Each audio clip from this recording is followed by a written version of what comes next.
You guys hear about the Florida Gators backup quarterback, Jalen Kitna, who was charged with distributing child pornography, and all of the charges were dropped? Want to hear a criminal defense attorney's perspective on how this all happened? Well, I'm about to tell you right now. Hi, I'm Daniel M. Rosenberg, and I'm a criminal defense attorney and the founding partner of Rosenberg, Perry & Associates. It is also my personal goal and passion to provide information and education on the criminal justice system before people become involved and entrenched in the system. And some of you may have heard about Jalen Kitna, the Florida Gators quarterback who was charged with distributing child pornography, and only recently the charges were dismissed. So what are the known facts surrounding Jalen Kitna's charges and the ultimate dismissal of those charges? Well, at the time of his arrest, Jalen Kitna was 20 years old. He was the backup quarterback for the Florida Gators. He's also the son of former professional quarterback Jalan Kitna.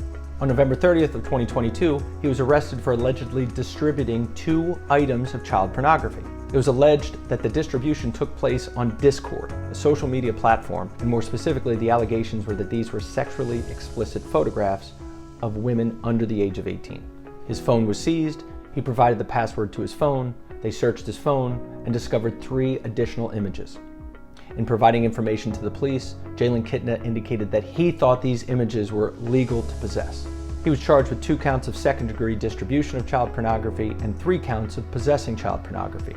He was arrested, released on $80,000 bond, released from the Florida Gators, and was facing approximately 45 years in state prison with a fine of $35,000. He was also exposed to Megan's Law registration, which is sex offender registration. In July of 2023, Jalen Kitna pled no contest to 2 counts of breach of the peace, misdemeanor offenses, non-sexual, no Megan's Law, no registration, and he received 1 year of probation. So what if this same conduct occurred right here in New Jersey? What potential charges would Jalen Kitna be facing?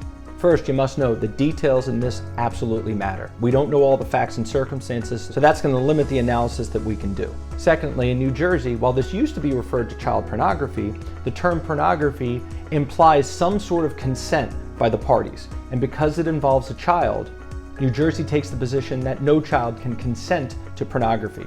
So the terminology used here is child sexual assault material, commonly referred to as CSAM. Now, assuming that this is in fact child pornography that was possessed on his phone and alleged to have been distributed, the allegation is that there were 2 images that were distributed and 3 that were possessed.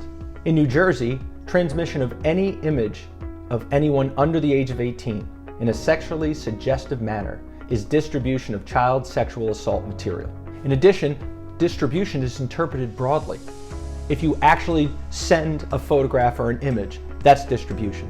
But if you're on a peer-to-peer sharing site and you make images or information available to be uploaded, that's distribution in New Jersey.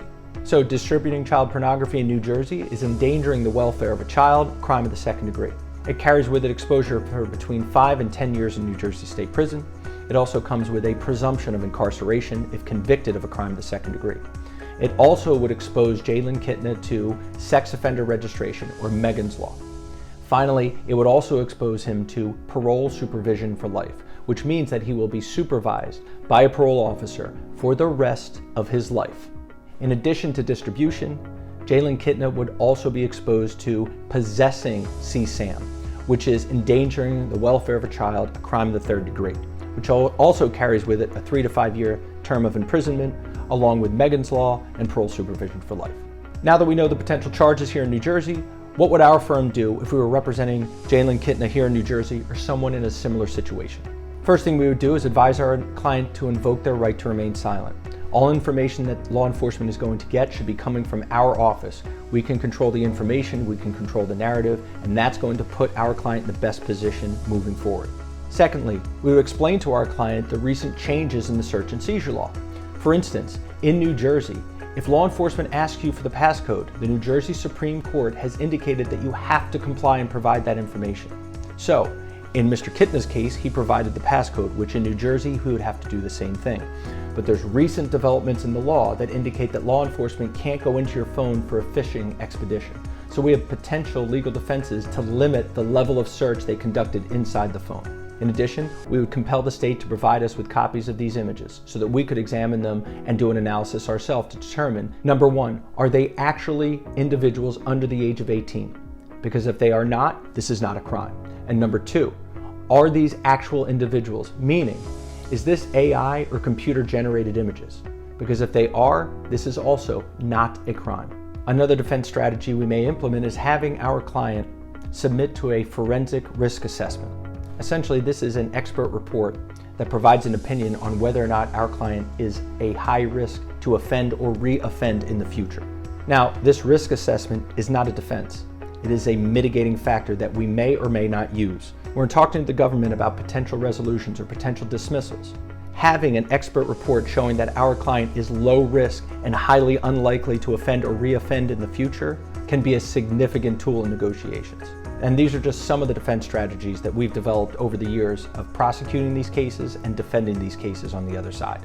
So if you or someone you know is being investigated for a C-SPAM case or has been charged with a C-SPAM case, please contact our office. We'll take the time we need to evaluate your situation, explain all of your options, and put you in the best position for the best possible result. And if you've liked what you've seen in this video, please like and subscribe to our channel.